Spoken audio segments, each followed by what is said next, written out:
এইভাবে রেসিপিটা বানিয়ে নাও, ডিনার বা লাঞ্চের সাথে দারুণ জমে যাবে।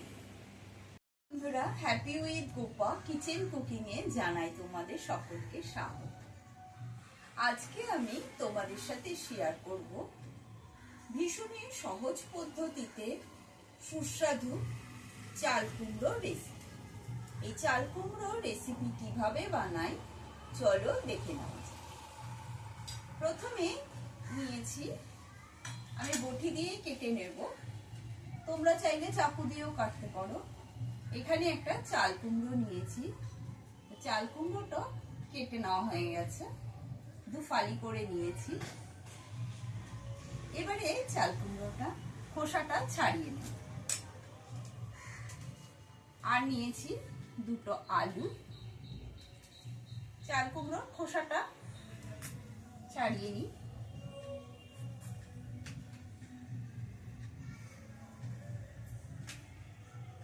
চাল কুমড়ো গুলো খোসাটা ছাড়িয়ে নিয়েছি। এবারে চাল কুমড়ো গুলো আমি কেটে নেব। যেহেতু পুরো কচি চাল কুমড়ো, বীজটা একেবারে বীজ সমেতই কেটে নেব, বীজ ফেলার দরকার নেই। এই রান্নাটা আমার মায়ের থেকে শেখা। আমার মা না এই রান্নাটা ভীষণই ভালো বানায়, আর এই তরকারি দিয়ে একদম অনেকটা ভাত খাওয়া হয়ে যেত। যারা নতুন বন্ধু এখনো চ্যানেলটি সাবস্ক্রাইব করনি, তোমাদের কাছে অনুরোধ রইল চ্যানেলটি তাড়াতাড়ি সাবস্ক্রাইব করে নেওয়ার, পাশে থাকা যে বেল আইকনটা সেটি প্রেস করে দেবে, যাতে আমার রান্না নিত্য নতুন নোটিফিকেশনগুলো সবার আগে তোমাদের কাছে পৌঁছে যায়। চাল কুমড়োটা আমি একটু এরকম ঝিরিঝিরি করে কেটে নিচ্ছি। চাল কুমড়োটা এরকম ঝিরিঝিরি করে চাল কুমড়োগুলো কেটে নিয়েছি। এবারে আলু দুটো খোসা ছাড়িয়ে ঠিক চাল কুমড়োর মতোই ঝিরিঝিরি করে কেটে নিই। কড়াই বসিয়েছি, কড়াই গরম হয়ে গেছে।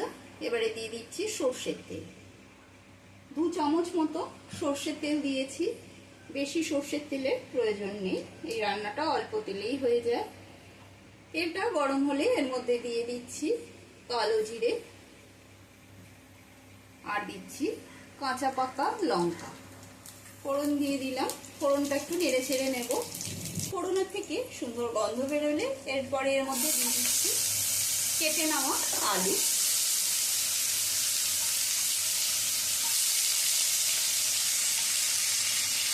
আলু দিয়ে দিয়েছি, এবার আলুর মধ্যে দিয়ে দিচ্ছি সামান্য লবণ। আলুটা একটু নেড়ে ছেড়ে নেব। আলুটা নেড়ে ছেড়ে নেওয়ার পরে এর মধ্যে দিয়ে দেবো কেটে নেওয়া চাল কুমড়ো। চাল কুমড়োর ওপরেও দিয়ে দেবো স্বাদ অনুসারে লবণ, আর দিয়ে দিচ্ছি হলুদের গুঁড়ো। লবণ আর হলুদ দিয়ে চাল কুমড়োটা একটু নেড়ে ছেড়ে নেব। লবণ আর হলুদ দিয়ে ভালো করে মিশিয়ে নিয়েছি। এবারে ঢাকা বন্ধ করে দেব। গ্যাসের স্টিমটা লো টু মিডিয়ামে রেখেছি। এবারে মিক্সার জারের মধ্যে কিছু মশলা বানিয়ে নিয়েছি এখানে 1/2 চামচ কালো সর্ষে আর 1 চামচ পোস্ত। কালো সর্ষেটা দিলে খেতে বেশি ভালো লাগে। তোমাদের কাছে কালো সর্ষে না থাকলে সাদা সর্ষের ব্যবহার করতে পারো। এবার এটা একটু ঘুরিয়ে নেব, শুকনো ঘুরিয়ে নিয়েছি। দেখো এরকম পাউডার টাইপের হয়ে গেছে। এবারে এর মধ্যে দিয়ে দিচ্ছি 4টে কাঁচা লঙ্কা, আমি ফাটিয়ে নিয়েছি। কাঁচা লঙ্কা 4টে দেওয়ার পরে দিয়ে দেব সামান্য জল, আর দিয়ে দেব অল্প করে লবণ। যেহেতু কালো সর্ষে দিয়েছি, লবণ দিয়ে সর্ষে বাটলে সর্ষে কখনোই তিতো হয় না।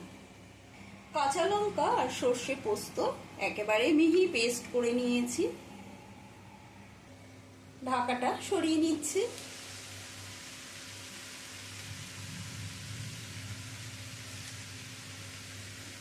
এবারে একটু নেড়ে ছেড়ে নিচ্ছি।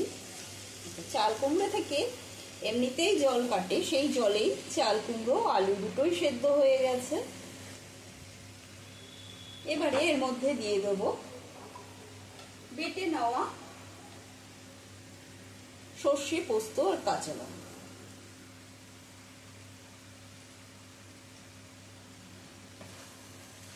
সর্ষে, পোস্ত, কাঁচা লঙ্কা দিয়ে ভালো করে মিশিয়ে নেব।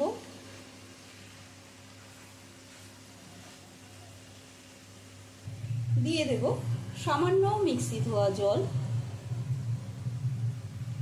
আর দিয়ে দিচ্ছি চিনি, হাফ চামচ চিনি দিয়ে দিলাম। ভালো করে নেড়ে চেড়ে নিয়ে আবারও কিছুক্ষণের জন্য ঢাকাটা বন্ধ করে দেব। গ্যাসের স্টিমটা কিন্তু এবারে একটু লোতে রেখেছি, লোতে রেখেই রান্নাটা করব। ঢাকাটা আবারও নামিয়ে নিচ্ছি। খুব সুন্দর কিন্তু একটা গন্ধ বেরিয়েছে। সর্ষে পোস্ত কম্বিনেশনে যে রান্না হয়, আর সেই রান্নার গন্ধটা কিন্তু খুবই সুন্দর হয়। জলটা পুরোপুরি শুকিয়ে গেছে দেখো। এবারে আমি এর ওপর থেকে দিয়ে দেব ধনেপাতা কুচি, আর দিয়ে দেবো একটু কাঁচা সর্ষের তেল। ভালো করে আবারও মিশিয়ে নিচ্ছি। মিশিয়ে নিয়ে ঢাকা বন্ধ করে দিচ্ছি। আজকের মতো চাল কুমড়োর রেসিপিটা কমপ্লিট। আশা করি এই রেসিপিটি তোমাদের সকলেরই ভালো লেগেছে। ভালো লাগলে লাইক, কমেন্ট করে দেবে। এই রেসিপিটি গরম ভাত বা রুটি দুটোর সাথে দারুণ টেস্টি লাগবে খেতে। অতি অবশ্যই বাড়িতে বানিয়ে নিজে খাবে, পরিবারের সকলকে খাওয়াবে। আজকের মতন এইটুকু। সুস্থ থাকবে, ভালো থাকবে, ধন্যবাদ।